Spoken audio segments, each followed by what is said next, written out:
Bom, vamos falar agora da contestação. É uma peça das mais cobradas pela banca examinadora da OAB.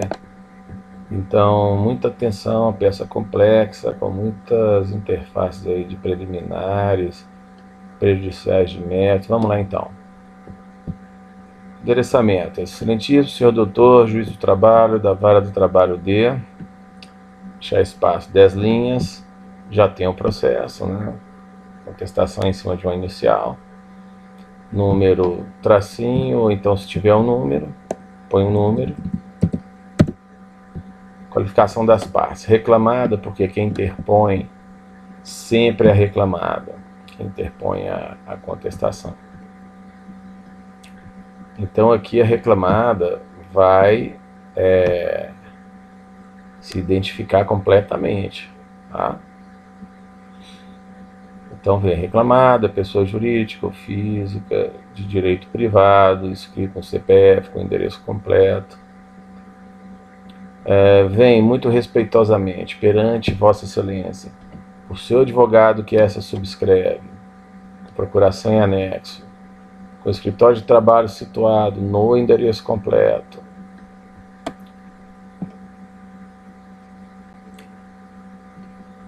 Apresentar contestação com fulcro no artigo 847 da CLT, combinado com os artigos 335 e seguintes CPC. Nos autos da reclamação trabalhista que lhe move, a reclamante, devidamente qualificada no processo em epígrafe. A reclamante, quando apresentou inicial, já qualificou, né? De acordo com as razões de fato e direito a seguir expostas e aduzidas. Então, aqui não tem síntese não, tá? Esquece isso, vamos lá. Direto para preliminares.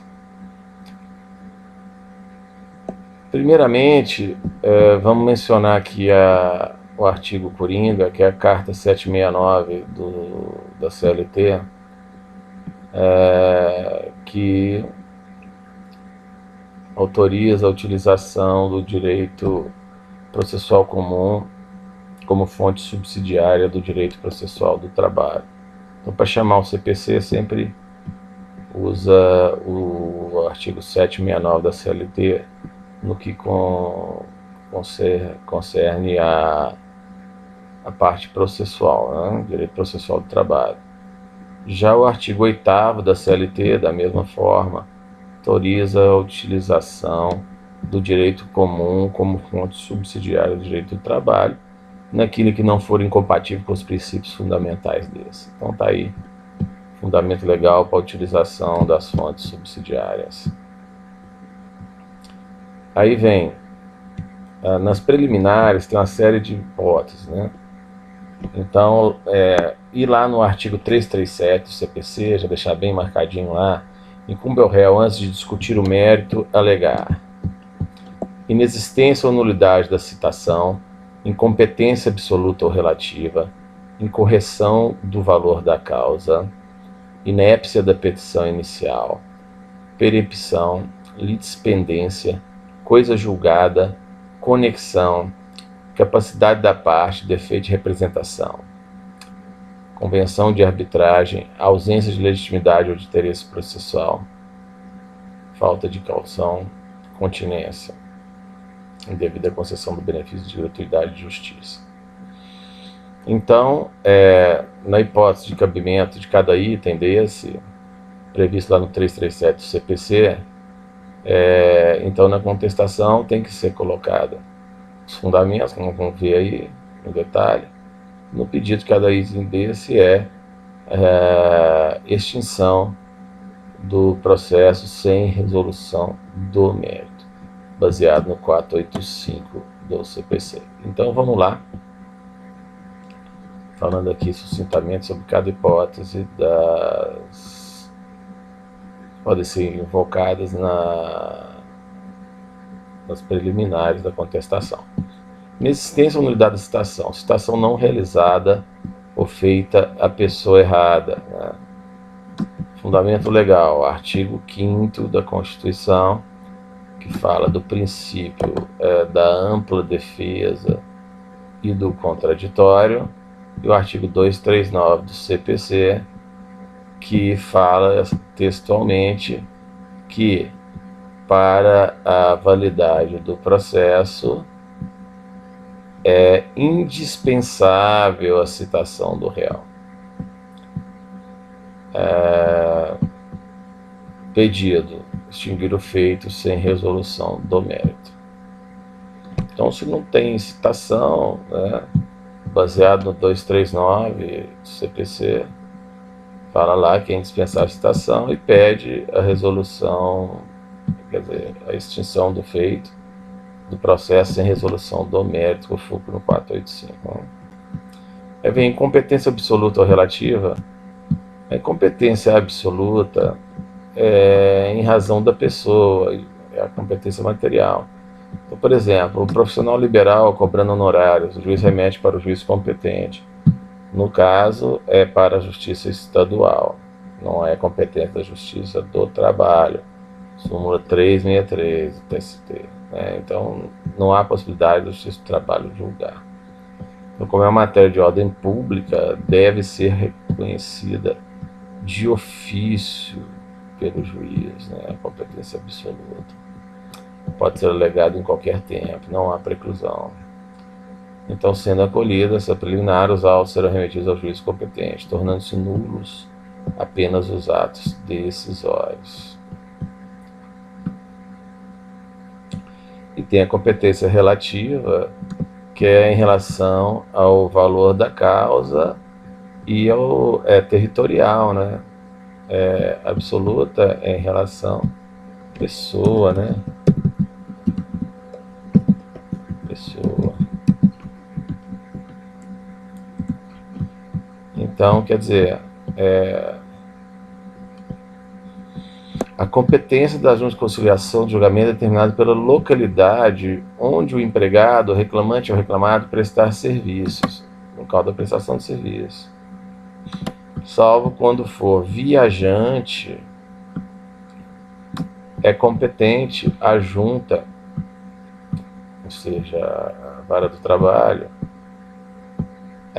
da localidade onde o empregador tiver seu domicílio. Ou então, no caso de o empregado que é viajante ou agente, estiver imediatamente subordinado à agência ou filial, caso em que será competente a junta e cuja jurisdição estiver situada a mesma agência ou filial. Próxima hipótese de preliminar, a incorreção do valor da causa, é meio que autoexplicativo,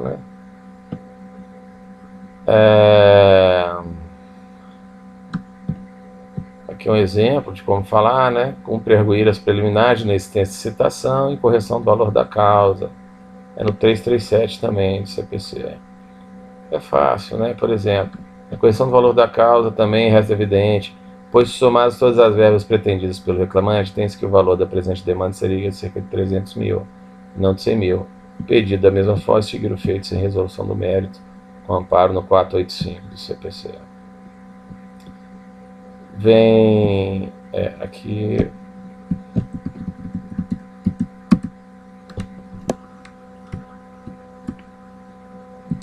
vamos lá. Inépcia da petição inicial. Quando a petição inicial ela é ininteligível, a causa de pedir, mas não há pedido, por exemplo. Põe lá que aconteceu, mas não pede.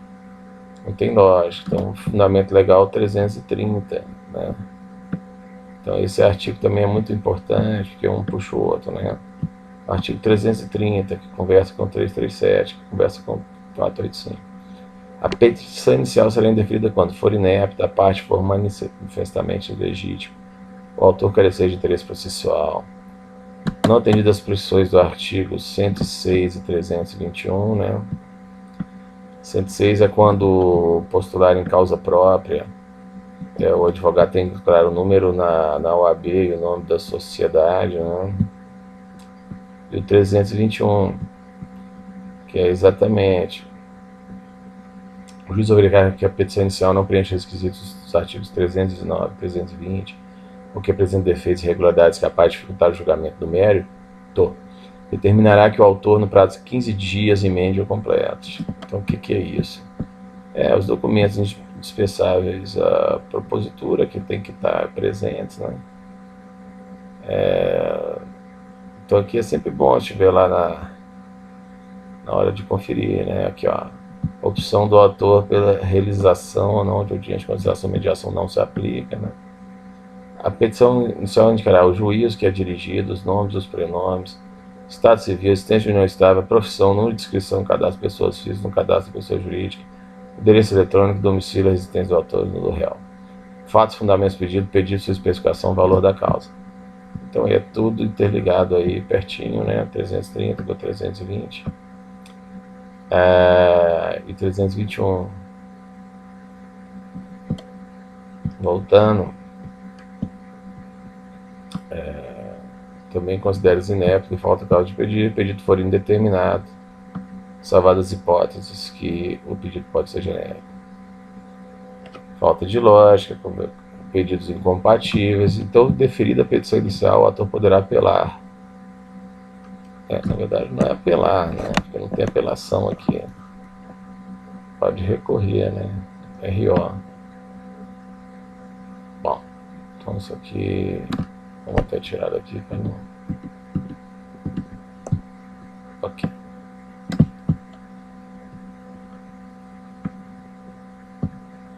Essa inépcia da petição inicial está bem clara aí.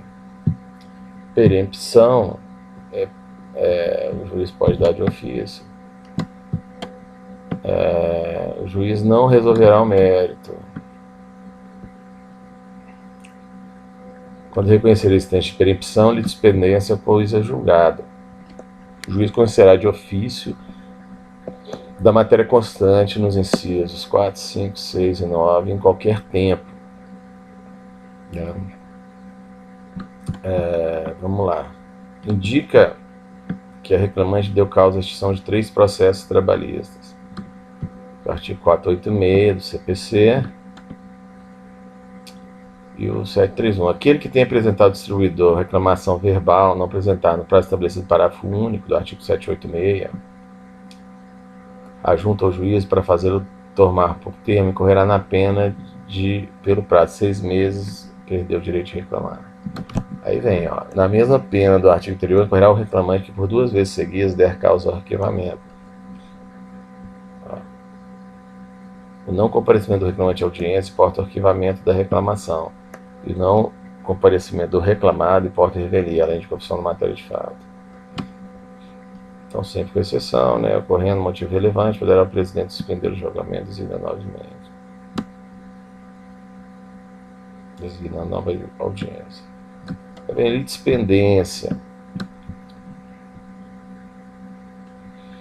Situação que indica que o conflito está sendo apreciado em outro processo. Fundamento legal.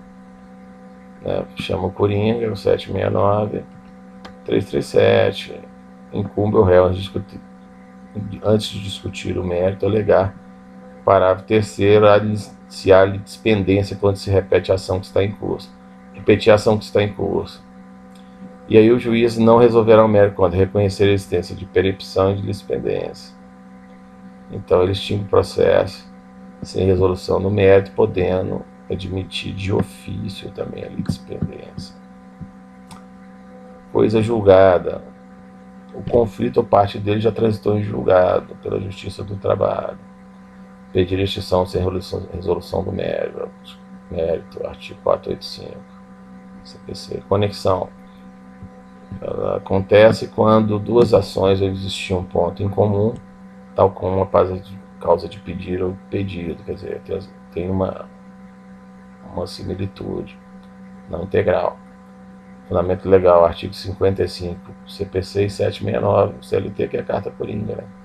Manda lá para o 55 do CPC, vamos grifar lá, hein?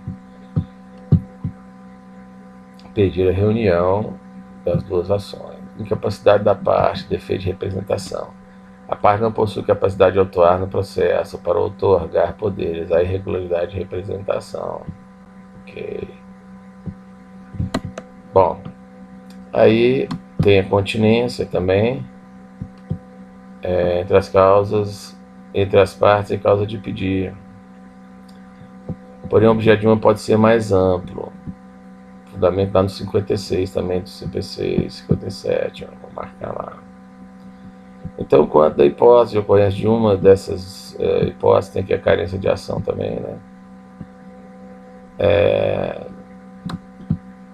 Mesma coisa, já foi comentado. Então, no artigo 485, pede-se a extinção do processo em resolução no mérito, verificar a ausência dos pressupostos de constituição e desenvolvimento válido regular do processo. Então, pode deferir a petição inicial, quando o processo fica parado abaixo de 1 ano, não promover os atos de diligências, enfim. Os pressupostos de constituição e desenvolvimento regular do processo é exatamente esse previsto nos 337. São todos esses aqui, ó. A gente comentou, né? São pressupostos. Aí vem a prejudicial de mérito, que são dois casos, a prescrição ou decadência. Hipótese, prescrição bienal quinquenal, né? Subtrai 5 anos a data que entrou com a ação. Ele tem 2 anos a partir do encerramento do contrato de trabalho para poder juizar a ação trabalhista. Exemplo, excelência, o reclamante busca com presente reclamação os direitos desde o início do contrato do trabalho que se deu em data tal. Todavia, ocorreu o fenômeno da prescrição quinquenal, tendo visto que a distribuição da ação, né, da reclamatória se deu na data tal. Entrou agindo 5 anos, operando, portanto, a prescrição quinquenal dessa data até a data, o momento anterior. Fundamentação, artigo 11 da CLT. Isso é bem importante. O direito de ação contra a crença em relação ao trabalho prescreve em 5 anos. Está aqui, ó. O disposto nesse artigo não se explica que tem objeto de anotações para fazer prova junto à Previdência Social. Artigo 7, inciso 29 da Constituição. São direitos dos trabalhadores urbanos e rurais.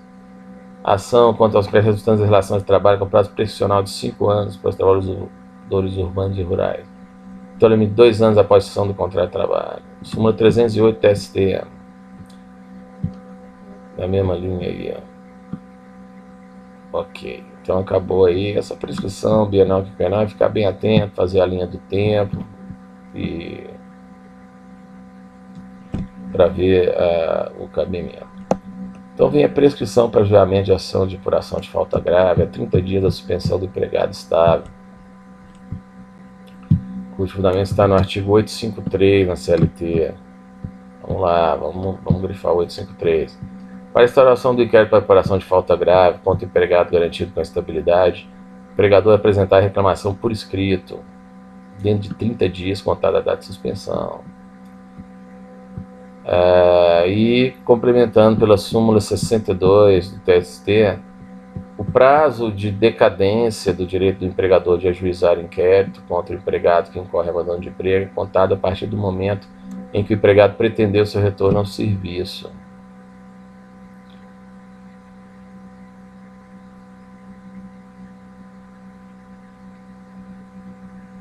Vamos lá.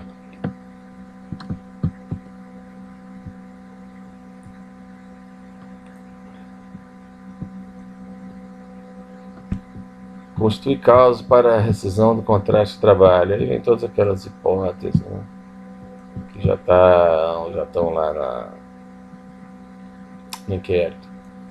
Vamos lá, é livre associação profissional ou sindical. Agora nós vamos falar. É vedada a dispensa do empregado sindicalizado a partir do registro da candidatura a cargo de direção ou representação sindical e se eleito ainda que suplente até 1 ano após o final do mandato. Da mesma forma, está aqui preceituado pelo artigo 543 da CLT, fica vedada a dispensa, olha só, fica vedada a dispensa do empregado sindicalizado, também vale para os suplentes, a partir do momento do registro de sua candidatura ao cargo de direção de representação, ou de associação profissional até um ano após o final do seu mandato, caso seja eleito inclusive como suplente.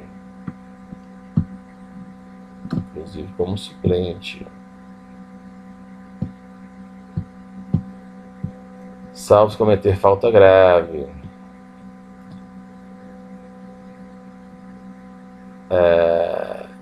Apenas o diretor sindical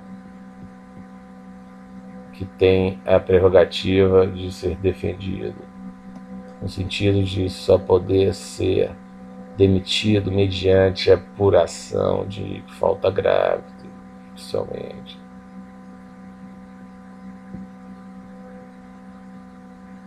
Vamos lá, próximo. Prescrição para ação rescisória decadencial, conta-se 2 anos do trânsito julgado da última decisão proferida. Na mesma linha vem o artigo 975, combinado com 769 do CPC. Mandado de segurança, 120 dias, contra o ato da autoridade coatora. Interrupção da prescrição.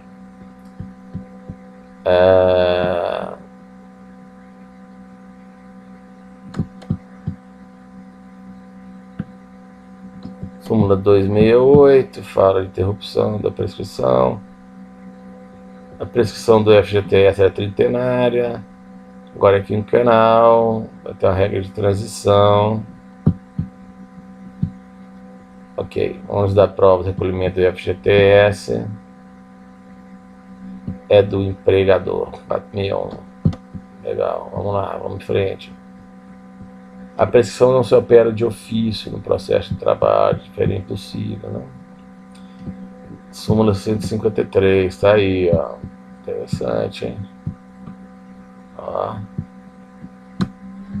Não se conhece de prescrição não arguida na instância ordinária. No RO ainda pode arguir a prescrição. Duplo arquivamento. Está aqui no artigo 732, né? Na mesma pena do artigo anterior, incorrerá o reclamante 2 vezes seguidas der causa do arquivamento que trata 844. Vai tomar um balão de 6 meses, né? 844. Não comparecimento do reclamante ao dia importa o arquivamento da reclamação. Não comparecimento do reclamado importa a revelia. Ok. Súmula 100. Prazo decadente da ação rescisória constante de julgado. Ok, já foi. Artigo 336 CLT. Cumpre ao réu alegado pela relação toda matéria de defesa. E ocorrendo as hipóteses de prescrição, pedir extinção do processo com resolução do mérito. Só observação, a decadência ligada ao tempo, reduz o prazo, né? Inquérito de apuração de falta grave para dirigente sindical dispensado, tem 30 dias para entrar com a ação.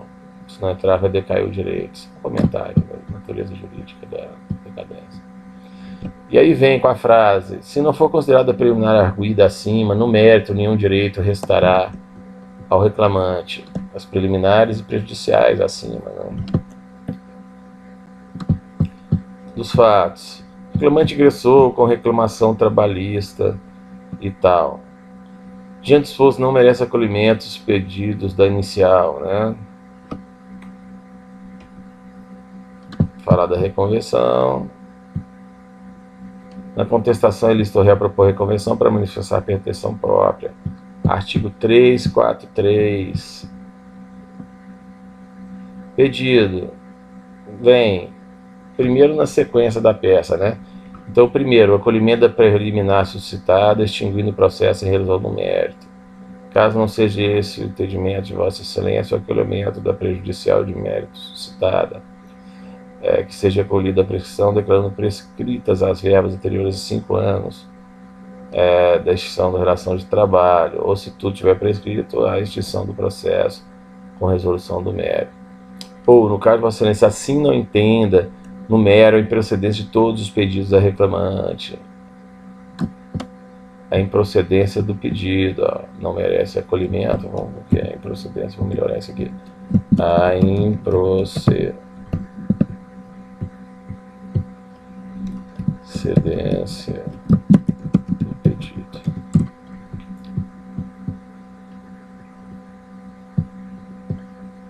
Não. Devendo ser condenado nas custas e demais despesas processuais cabíveis. Ser condenado o quê? A reclamante, né? Reclamante, que a reconvenção seja julgada procedente. Caso alguma venha a ser deferida ao reclamante, requer a compensação dos valores recebidos. O reclamante protesta pela produção de todas as provas de direito admitidas, notadamente o depoimento da reclamante e documental, entre outros. A condenação, na verdade, aqui é da reclamante, né? O pagamento de custos em horários comerciais. Nesse tempo, pede deferimento, local e data, advogado, OAB.